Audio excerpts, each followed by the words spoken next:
Hello everyone and welcome back to episode 217 of your favourite Formula 1 show. Yes, Jamie and I return this week to rank our driver lineups for 2025. Yes, we're still slowly but surely trundling our way through the winter, so we're trying to come up with as many ideas as we possibly can. First of all, though, of course, as always, Jamie, how are we doing on this fine Monday morning? I'm very good, thank you. I've actually got a ski lesson tonight, so that'll be fun. You say a lot of white middle class things on this show, but that's got to be right up there. Hopefully still have both two working legs this time tomorrow, but we'll see. Fair enough. But yeah. But you're loving life?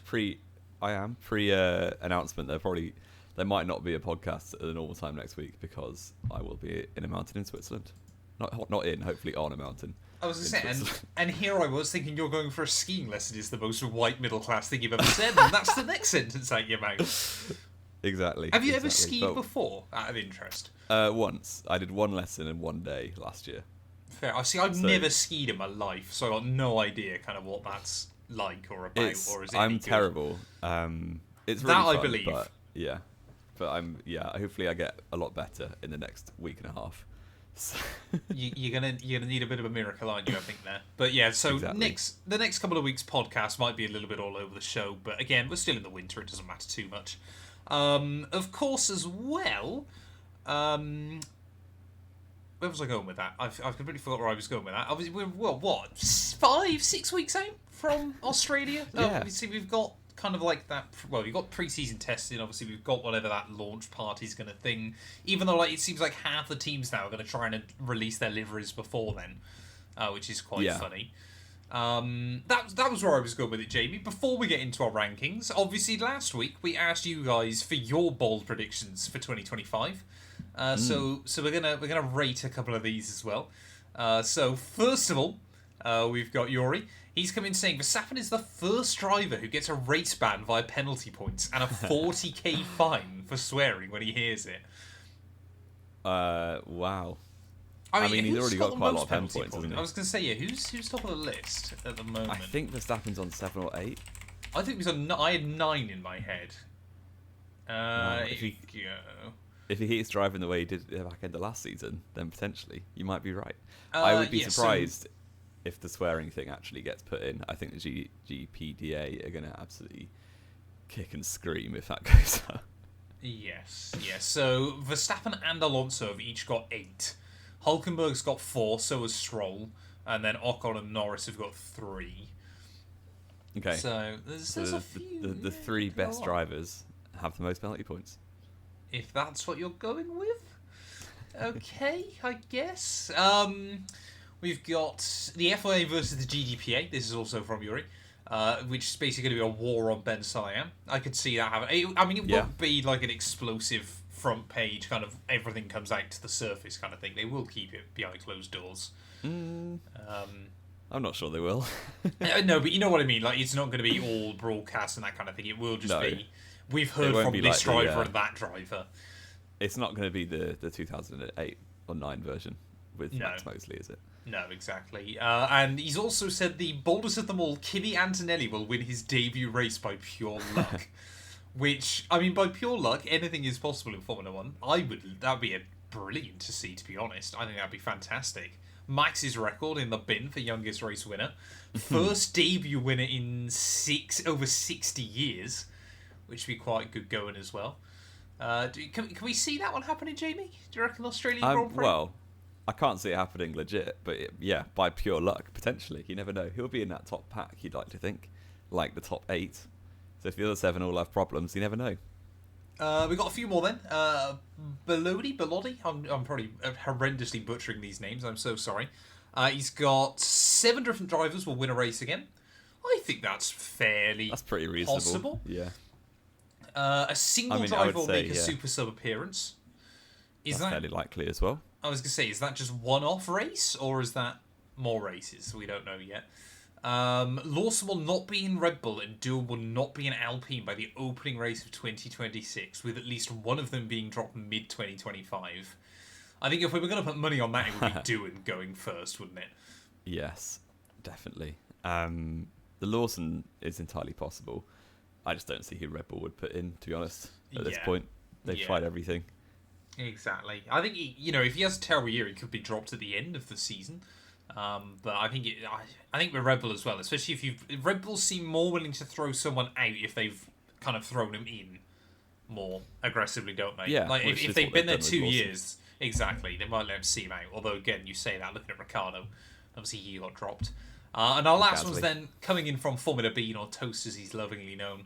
Gasly will beat his teammate in 20 or more qualifying sessions this season. I love the fact he hasn't specified that will be doing, because it could be all mixed up.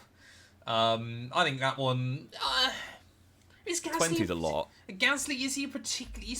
He's a good qualifier. But he's not a standout qualifier, is he? Particularly. Yeah. I think if his teammates do it the whole season, that's potentially on. But I think Colapinto might run him a bit closer. Yeah. Gabriele Bortoleto will score a point. That'd be nice to see. I think that'll happen. Yeah, and a team that finishes 10th or 9th in the Constructors will be a top 5 team in 2026 with the same driver pairing as in 2025. Williams. I was going to say, you're looking at Williams there, aren't you? Or Sauber. Potentially Sauber. You never know. Here we go. Hopium with Jamie183, ladies and gentlemen. And my favourite one of the all, that we will get Fabio Capello on the podcast. Well, good news, ladies and gentlemen. He's right next to me. He's right Already there. Done it. Had it for 4 years. Exactly, yeah. And I don't know what Fabio Capello's up to in his life nowadays, Jamie. It's a bit like when we went down the rabbit hole of what Maurizio Arrivabene was doing. Yeah, probably some weird Italian things. Do you reckon? Fabio Capello? I imagine so. Fair enough. I'm not Googling it. But, no, you're too scared. I'll ask him for next week. We're quite close. Yeah, I was going to say, let me have a look. How do you spell it? Capello. What's he up to? What's he doing? Former England football manager, for anyone who's unaware of who on earth we're talking about. And he just looks like Jamie just looks like him. Yeah, if you Google Fabio Capello, you'll think you're watching Knowing Wheel. What's he up to? What's he doing now? Does he have like a retirement section on his management? He holds right-wing political views, despite having just previously been described as a socialist in the 1960s. That's quite a funny one to read. 1960s? That old? Yeah, and is subsequently a long-time supporter of the Christian Democrats, Jamie. There you go. Wow. There you go. And a long-time supporter of Silvio Berlusconi, who was known, even by Italian standards, was horrendously corrupt, which is quite good going. Anyway... That's enough. Right. We can never do these deep dives anymore because it always just circles back to an Italian that's corrupt. Yeah. I mean, it's always a bit likely, isn't it, when you're looking into the history of old Italians? Exactly. Let's rank some driver lineups then, Jamie. So what we've done is we've just written our own list each individually for how we'd go from 1st through to 10th. We reckon sensibly most of these will be pretty close together, don't we? Yes. So I actually think, it's fairly, like, you got groups, definitely. Yes. And I think reasonably, unless you're deluded, which hopefully neither of us are, I it think should be a fairly similar order. I think, you'll be able to justify. I would like to believe where we put each of them until it turns out you put Sauber at number 1 or something. I assume we'll start at the bottom, Jamie, and work our way up. Yeah, let's start at the bottom. Go on then, fire me off. Number 10, worst lineup. Unsurprisingly, probably have put RB, Minardi, Toro Rosso, whatever they're called these days. I put V-Carb, so that's okay. Because I don't like Isaac Hadjar particularly. Did you see Josh Revel's video? Yes. Isaac Hadjar this week? He's not had I already knew he didn't have a particularly impressive junior career, but I kind of forgot just how mediocre. Yeah. So I think he's only there because Red Bull needed someone to fill that seat when they binned off Perez, and Lindblad's too young. So he's basically a bench warmer for Lindblad, isn't he? I think he's never going to race. This is a bold prediction for Isaac Hadjar, and I'm sorry to bin him off before he's even raced in Formula 1. He will be a Jean-Eric Verne, where he will never drive anything that isn't a V-Carb. Fair enough. Yeah, we've had a few of those with Brendan Hartley, for example, as well. Although Brendan Hartley was incredibly unlucky.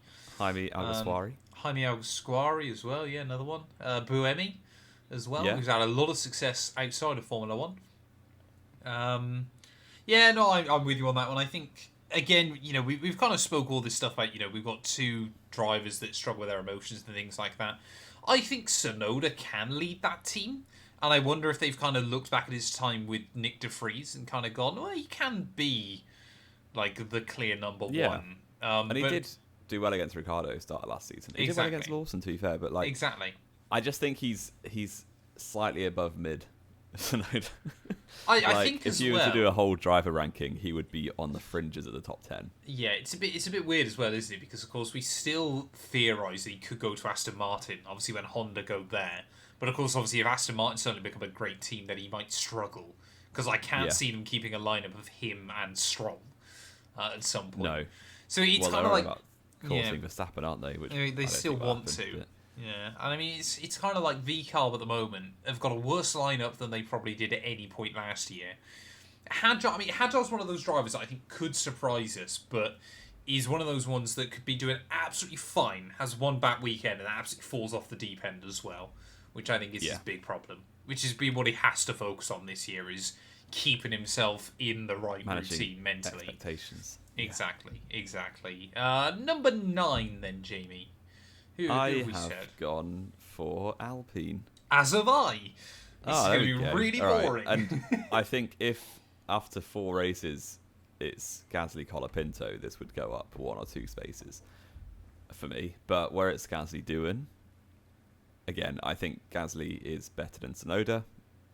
A little bit, not loads, and Doohan is about the same as Hadjar. Maybe slightly better or slightly worse, but I think having a proper team leader in Pierre Gasly, who was on top of his game come the end of last season, he was really doing very well. They're not exactly high in this list, are they? But they're just, it edges them off the bottom for me. Yeah, I think you'd say Gasly is definitely better than Tsunoda, wouldn't you? And I feel like Doohan is probably on a similar... I'd say he's pretty much on par, isn't he, with Hadjar at the moment? I mean, I don't think anybody's come into Formula 1 in recent years with as little hype as Jack Doohan, which is quite an impressive feat, isn't it? But, yeah, I mean... Exactly. I do feel sorry for him a bit. The whole winter has just been all about him losing his seat. Yeah. So it can't be great for your focus going into your first proper season of Formula 1. Yeah, it is difficult. I mean, the only kind of saving grace I think might be for him that he obviously is a little bit older, isn't he, than some of our other rookies. So you'd kind of hope he might be a little bit more level-headed, that kind of thing. And he's been with that team for 2 or 3 years now as test driver, so he should be fairly well he'll know it in and out. He won't have to adapt too much. Other than to like the racing side of things. Exactly. I mean, for me personally, it was a toss-up between them and our 8th place team, which I put as Haas. I don't know if that's the same for you. Have you put Sauber? I've put Aston Martin. Oh, okay. That's a big claim. So this next 3, 6, 7, 8 were a toss-up for me, really. Yeah, they were all close. You put Haas in 8th. I've put Haas in 8th. My logic simply was that I think Ocon and Gasly are pretty much identical, and I thought Behrman is better than Doohan. Yeah, no, I agree with that. The reason I put Aston below Haas was because I think, controversially, Alonso's a bit better than Ocon, but not loads. And I think Behrman... He lost to him on points, didn't he? When they were teammates? He did, but realistically, that was here we go. That's like Hamilton losing to Russell in 1 point. I think you could say Rosberg. And I think Stroll has not performed at any kind of good level since 2020, really. Yeah. So yeah, I've actually put Aston in 8th and Haas 7th, but there we go. I'm happy for you to go with yours for Haas in 8th, because I don't like Ocon particularly, but I think he's a solid driver. He's on a par with Gasly, isn't he? You're going to get pretty much the same results out of the pair of them. But generally. Behrman's definitely better than Doohan. Exactly. And then definitely got a higher ceiling. He's going to be in F1 a lot longer. Yes. It's going to be... I mean... I actually quite like that lineup. I think that's quite an interesting lineup to keep an eye on, because Ocon should have the legs at first. But I think Behrman's development over the course of the season will be quite fast. It'll be very, very interesting to kind of see how they are as a pair in their chemistry as the year goes on. Yeah, because I still feel that it was a mistake to get rid of Magnussen in place of Ocon. Not as much necessarily for the skill level as such, but the last time obviously Haas brought in 2 new drivers, it didn't go well. And you kind of there going, if you know Magnussen will be a fantastic henchman for that team as well, as we saw with Hulkenberg last year. Yeah. So I'm always kind of there going, it would have been useful, I think, still to have that, kind of pay him, and you'll scratch his back, he'll scratch yours. I do think that Ocon is a slight step up in talent from Magnussen, but yeah, slightly. It's that unknown, isn't it? Of will Ocon play the team game for an 18-year-old? Yeah, no is the answer. I think they'll get on fine. This is a bold prediction. I think this is like when Hulkenberg and Magnussen started being teammates, and everyone was like, "Oh, they're going to fall out all the time. They're going to be crashing on track." That's two very experienced drivers. I think people were expecting the memes, but I think they're It's also the other thing that we never really factor in with Formula One drivers. They both also got kids, which is quite rare in the sport. So they are that bit more mature. They do think about that kind of thing as well. Fine wines. Well, Hulkenberg is, and Magnussen's like a fine, not quite a wine, but something else. A fine vodka. Yeah. Exactly. But yeah, I think Ocon and Behrman definitely one to keep an eye on, and I think Ollie Behrman's got a long future in the sport. So you've put Haas. So I assume you've gone Aston in 8th, Haas in 7th, Sauber in 6th then. Correct. Okay, so you're saying Hulkenberg is on par with Fernando Alonso, and then Bortoleto is better than Stroll? Pretty much, yeah. That is bold. I think Alonso I like Alonso. I think he's a very, very great driver, but I would love to see him against a proper teammate these days. At 42, like, he can't be operating at the same level he was even 3 years ago. I think he likes to tell you he is. Yeah, I think he likes to tell you he is as well. But, he beat Stroll, but he didn't absolutely destroy him last season. I mean, and Stroll is also just completely unfocused, like unserious, not locked in at all. I would love to see Alonso, even up against someone like Ocon or Hulkenberg or Gasly. I just want to see it again to kind of get a proper bearing on where he's at. I feel, again, Alonso is kind of one of those drivers as well, that if he's a bit like a Hamilton or a Verstappen, or when they need to dig deep, they can find that bit extra still. Yeah. Which is what gives them the world titles, and something that, say, a Lando Norris hasn't proven yet, and that kind of thing. Yeah. I do like Bortoleto. I do think Bortoleto... Because he's got that drive and that hunger. Yeah, Bortoleto is a really weird one for me, of kind of... Obviously, he's come in after winning F3 and F2. Admittedly, his F2 campaign was in quite a few places very lucky.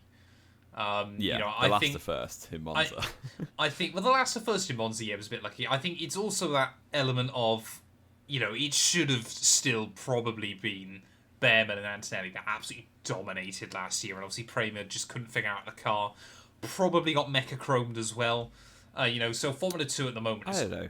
Like we've said, it's got a big issue with... It does. So Bortoleto is definitely further on his racing career than Antelli and Behrman. Just because they're hyped doesn't mean they're actually going to be good. So, I mean, look at when we predicted Dennis Hauger to walk away with everything. I do think I understand that as well. Bortoleto is slightly more ready for F1 in terms of career stage than probably Behrman or Antonelli. I think they'll both be fine, Behrman and Antonelli. I think that's a bit unfair. I think they've both proven their skill. Yeah, they have. They have, for sure. They deserve to be there, but I think Bortoleto is probably, right now, a slightly better driver than both of them. Is that controversial? But obviously he's 22 compared to 19 or 18. Exactly. And I think the other thing as well, isn't it?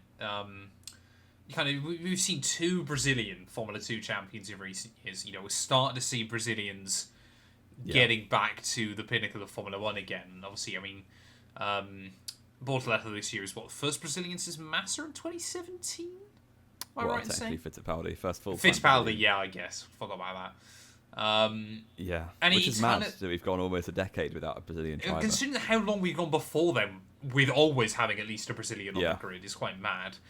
I think my thing is with Bortoleto is I can still, for obviously for Sauber for Audi this year, it's just it's a gamble they can take. That they're not at risk of, they've locked him in on a 2-year deal. There will absolutely be clauses to get him out after 1 if they don't feel he's suitable. For them it's kind of perfect because they can give him a chance. If he delivers and he delivers well, then you've got yourself the next star locked in. If he doesn't, well, then you can toss him to the wayside. In 2025, I think is still going to be a bit of a bin-off year for them. Potentially, yeah. It's kind of that thing of I can either see him absolutely shining or kind of being completely outshone by your Behrmans and your Antonellis next year. Well, he's got Hulkenberg to deal with first as well, which is not easy. No, exactly. But I think Hulkenberg again will be useful to him. Yeah, Hulkenberg's got some perspective. He's 36 now, 37 now, isn't he? So he's going to be to kind of be the Bottas to his Joe, but hopefully Bortoletto's slightly better than Joe was. Yeah, I think he is. I think he definitely is. Aston Martin, then obviously I've ranked in 6th. Like I said, I think Alonso is still better than Hulkenberg. Your Hulkenbergs. Yeah, and I think I guess I put them as 6th because obviously Stroll is a known quantity. I'm sure by the end, he's known to be very, very mediocre at best. He has had a couple of special moments. You give him that, but then again, when you take enough stabs at a fall, I reckon in 200 Grand Prix I could have lucked a pole by now. That's my toxic trait. Give me enough chances. It only took Hulkenberg 17 races to luck a pole position. So exactly, and how's that podium going for him? Well, give him the 3rd fastest car and he might have got one. Here we go. But it's just kind of that thing of there's still the potential that the others could be slower, isn't there? At least with Stroll, we know and I say by the end of the year, it might by the end of the year, we could genuinely be ranking Aston Martin's driver lineup as like the 9th best, or even possibly the worst, which would be quite a fall from grace. But I think it's good that kind of like we've seen in real Formula 1, we've kind of got our big 5 and our bottom 5 at the moment, haven't we? Putting this 5th place team in the top 5 is a bit generous. Who have you put 5th then? Well, Williams are 5th. Obviously. Oh, interesting. Okay. Really? Okay. Have you not put them 5th? I've not put them 5th. But like the big 5 and the bottom 5, I think there's a clear step between them in driver rankings. But obviously in real Formula 1, you've got Aston Martin are just perennially 5th and will never not be there. Pretty much at the moment. It feels like at the moment. Until Newey can have an. Who have you put 5th then? Mercedes? Yes. Ah, wow. I think Russell is better than Alonso, and I think Antonelli will Alonso doesn't drive for either of those teams. Hey, sorry? You said Russell's better than Alonso. Yeah, exactly, because that's why I put him above Aston Martin. You're comparing him to Aston Martin. Yeah. Okay. And I think Antonelli will instantly prove that he's better than Lance Stroll.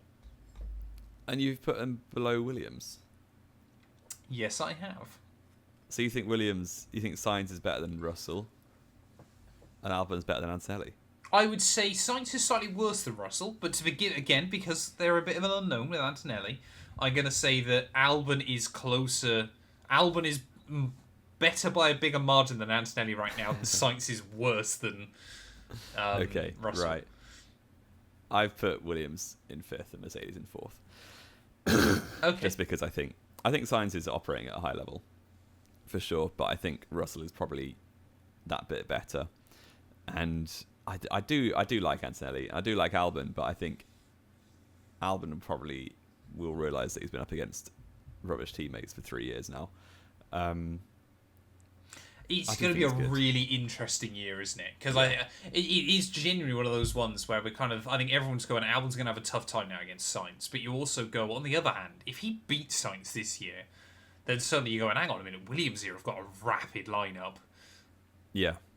I think it's just telling at the moment that, like, Albon has actually never beaten a serious teammate, if you look at it, because he was losing to Kvyat in his first year. Yeah, but he was also a rookie against a driver with, 5 seasons of experience? Yeah, he got absolutely battered by Verstappen, obviously. And then since then he's beaten Latifi, Sargent and Colapinto. Yeah. So it will be very interesting. It's a career-defining year, I would say, for Alex Albon. Cause, I think for both of them, to be honest. Yeah. If Sainz destroys Albon, then you're like, okay, he needs a top seat again. If Albon beats Sainz, you're like, oh, this career renaissance is really going somewhere, and he probably deserves a shot back at the top. Yeah. So it's really important for both, and I think it could get a bit spicy between the two of them. It's one of those weird ones, isn't it, where you think, I can't see there being any beef here, and then suddenly there's loads of beef there. Well, Sainz is known for being slightly difficult to work with. Through both Leclerc and Verstappen, didn't get on hugely well with him as a teammate. No, I think that's also because they underestimate him, though. I think people have kind of always viewed Sainz as just a number 2, but I'd argue he's one of the most adaptable drivers on the grid. Yeah. I still think back to 2021 when we saw all those drivers move around, and he was the only one that didn't struggle, especially because he moved to Ferrari, which is quite impressive. Yeah, I think Sainz is still slept on as a driver. I think he's almost a bit like a modern-day Jenson Button. Of put him at the right place at the right time. We could see a world championship out of him. Yeah. But it would But take then I a think lot that for it about a to lot of the fit. drivers on the grid, to be honest. Yeah. If they had a car like the Brawn and a teammate they could beat, then I think. But Barrichello was no slouch, is my point. He wasn't. But I do think that. So say if you put like a Sainz and a Hulkenberg together in the fastest car on a mile, that would be quite interesting. A Sainz would wipe the floor with Hulkenberg. Hulkenberg would finish I fourth don't every know. week. Oh, your hopium for Hulkenberg, man, is so... Hulk would finish fourth every week. and then win You a tried to championship. claim a minute ago that he's as good as two-time world champion Fernando Alonso. I hope you get As a roasted in retired the two-time comments. world champion. I hope you get roasted in the comments. It's been 20 years since Alonso won a championship. Not quite, but I see what you mean. Not quite. Is it going to be even more controversial, Jamie, than when I say that Williams aren't even ranked fourth on mine? Oh, you've put Red Bull fourth, haven't I've you? put Red Bull fourth. Oh, dearie me. I'm not having that. You're going to have to. It's on my list. Oh, my word. Well, so you're saying that the discrepancy between Sainz and Verstappen, I'm going to assume, you're saying is smaller than the discrepancy between Lawson behind Albon. I think Red Bull accidentally made the best choice by not giving Sainz that ride. I think there's a reason. And, Verstappen always has a say on who can be his teammate. There is a reason why he wouldn't let Carlos Sainz in that team alongside him.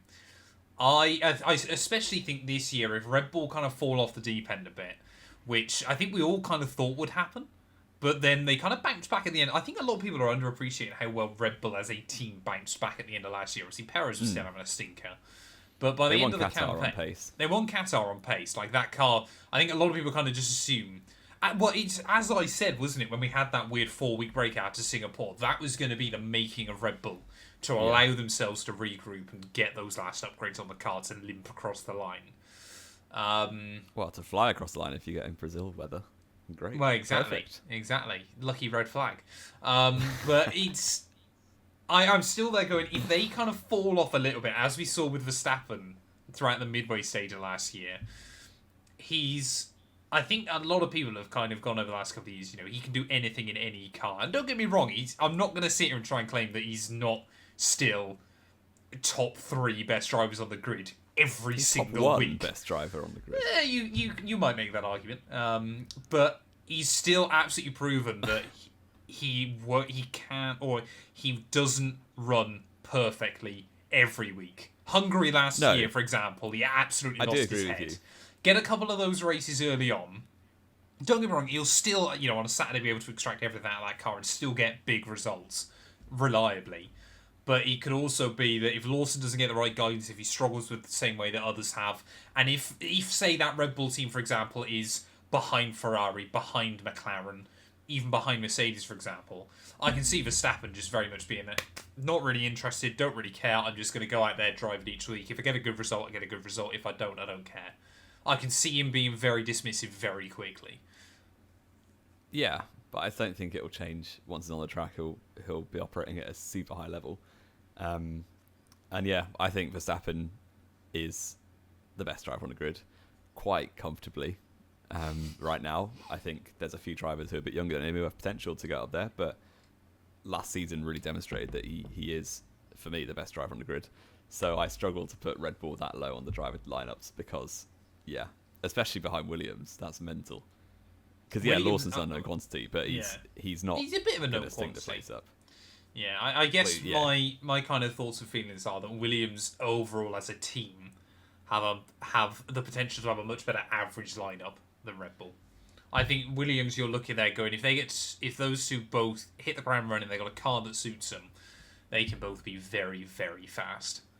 They can, but nowhere near Verstappen, either of them. So I think I think people kind of go, you talk about Albon having terrible teammates the last few years. Max has still got terrible teammates, potentially. Perez, before he went to Red Bull... You like to slag off Albon for having terrible teammates over the last few years. And then you go, oh yeah, but Max is... But who else do you put next to Max? In 2021? As I said, you put Sainz alongside him, which, let's be fair, apart from when he went to Ferrari, they could have done. There's a reason Max won't have allowed that to happen. But when at the end of 2020, when they chose Perez to go next to Verstappen, yeah, Perez who else was there to pick? Sainz has already gone to Ferrari. Sainz went to Ferrari 6 months ago. Exactly. But like they didn't know they wanted to drop Albon yet. Sainz wasn't available. And they already had it in their head. But like they when Perez was chosen for Red Bull, he was a top 5 driver on the grid at that point. I think we also underappreciate just how good that racing point was that year. Yeah, in 2020. It was. And Hulkenberg qualified third in it and no practice. So, yeah, maybe Perez was always awful and just Stroll made it look good. We'll move on. I think we'll agree. So it leaves to us with the same one. top 2, doesn't it? It does, doesn't it? Sure. I mean, have we put? It's when we haven't put these in the same order. Who's your number 2 lineup, Jamie? My number 2 lineup includes a British man and a man not from Britain. His Australian teammate. And Arthur Leclerc's relative. Yes. No, McLaren 2, Ferrari and 1 for me. Yeah, absolutely same. Because it's quite hard to argue against that, I think. Because we basically saw almost a rivalry between Leclerc and Norris last season. Yep. When Ferrari screwed that one. McLaren was better overall. Yep. And it was still a rivalry until the end of the year. Came out of the season with more credit than Norris did. Yep. So yeah, I think Leclerc's more ready to win a championship than Norris is. I think they're both almost ready. And they both could win the championship this year. Obviously, they're not both going to win it, but I'll be that's impressed. not how maths works. But I think Leclerc is a nudge ahead of Norris. Not by a lot, but by a little bit. And then obviously, as of right now, Hamilton is absolutely better than Piastri. I think give it 2 years. Are you going to say that? Are you going to say that Hamilton is worse than Norris and Leclerc? I think that's close. Oh, that is. How can you say that, man? Honestly, it's hard to tell. I think they're all operating at a similar level. I think I would I think Leclerc and Hamilton are very, very close. I think Leclerc will edge it this season just because of Ferrari's history, and he's been with them for a while. And I think if I were to rank them, taking cars out of the picture, I would go Leclerc, Hamilton, Norris, Piastri. But it's all really close, to be honest.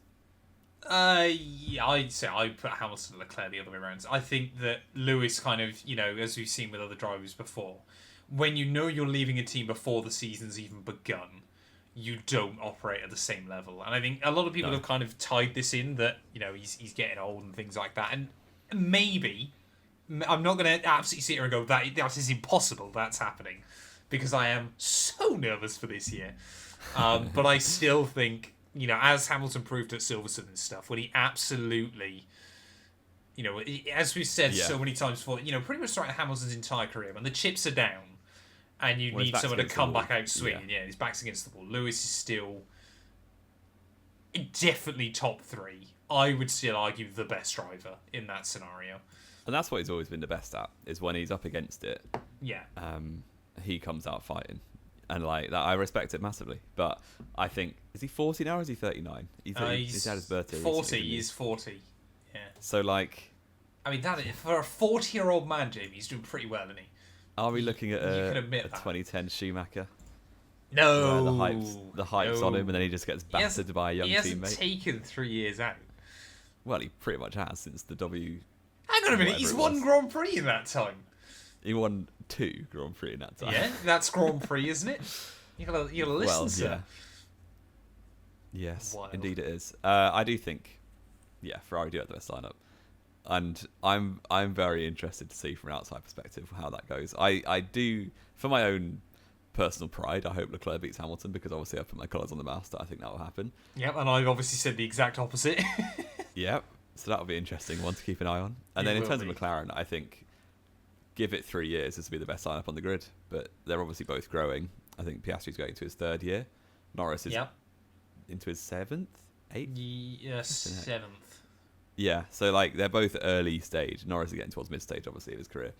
But yeah, they've both got extremely high ceilings. This could be one to keep an eye on in terms of who they're going to favour, because they won't. No, they'll go into it equal. Papaya rules, Jamie. Papaya rules. They'll absolutely go into the season equally, and then only. I think we could be getting a 2010 Red Bull situation where they don't actually favour either, but in secret they're favouring one of them. And I can't tell you who that will be yet. But it'll be Lando if they're going to, isn't it? I think, or if Oscar Piastri, he will have had to spend all winter just working out Pirelli tyres. Yeah. Like I think that's still the only kind of big kind of thing that he's And still there were some lacking. weekends where he would just be a few tenths off it. Exactly. But if he was on it, he was slightly, well, certainly there, if not slightly ahead of Nando. And he clearly isn't scared of a fight, looking at that Monza start and stuff like that, or the Baku race. So Lando Norris I'm has excited to for prove, Piastri. as we've said before, Lando Norris this year, in kind of a way that Leclerc's done for the most part last year. I think Leclerc last year has kind of proven that he's ready to win a world championship now. Where there was kind of still that bit of doubt after 2022 and things. I think Leclerc's proven now he is a round enough driver. I still don't feel like we've seen that from Lando necessarily. Like I've said before, and I'll keep banging on about it. Stop trying to be friends with Max Verstappen. Like, it just doesn't work. No, but Max has got to be scared of him. And Lando's there going, I just want to be best mates. Like, let's play racing together. I do think he can. That's not creating how it drama works. for drama's sake. No, it's not creating drama for drama's sake, but he also just rolls over because Verstappen won't do the same for him. But he doesn't roll over. Look at Mexico. When, only in the media pen does he roll over. Then who cares at that point? The race is done. On the track, they are as fierce as anyone. Though. I'm sorry, it does. He needs to... A bit like what Russell's done now. There's a reason why Max probably spends more time talking about George Russell than he does about Lando at the moment. Is because he doesn't like George Russell. Because he does... But that's the whole point. They've got... That's how you get in Max's head. You've got to make him dislike you. It's why I'd fancy Russell's chances against him more. And he's probably a slightly better driver as well. I'm sorry, you've got... Look at Hungary last year when he lost his head. You've got to do that to him. And you've got to do it week in, week out. I'm sorry, unless you've got a car that is that much faster than him, it simply doesn't matter. I'd imagine that's what Norris is hoping for, to be honest. It's all he can hope for at the moment. Unless he starts playing that game. I'm sorry. He's got to. He can't not anymore if he wants to. If he ends up in a serious title fight against him again, even if he's got a bit of a car advantage, he's got to get under his skin. And he absolutely had opportunities to last year. Like you said, with Mexico, things like that. He should have come out after that Grand Prix going, he can't drive. He's But that's not who Norris is. Norris and Verstappen are both they both have perspective, I do think. Oh, behave. They're Verstappen's both perspective is I'm always right. Well, they're not makes both always chill. I think Verstappen basically says, I'm going to win with the rules that are in front of me. And if you don't like it... But even then he breaks the rules. Well, he doesn't try... Well, he does try to. He tries to break them for his own advantage, but it doesn't quite always work out. You can't sit here and go, oh, they're both chill. Like, Verstappen absolutely can... I just think they both can't be bothered for the mind games. That's the thing. Look at Abu Dhabi last year, when he took out Oscar Piastri at turn 1. Well, that was accidental, wasn't it? He didn't mean that. It was... Yeah, but it was still... He didn't... People don't do it on purpose, but it was still terrible. Well, people do it on purpose. Look at Senna. Suzuka 90. Yes, right, I need to go to work. That was for Suzuka 88. Like I said, my point is Lando needs to stop. Lando just needs to stop being his mate.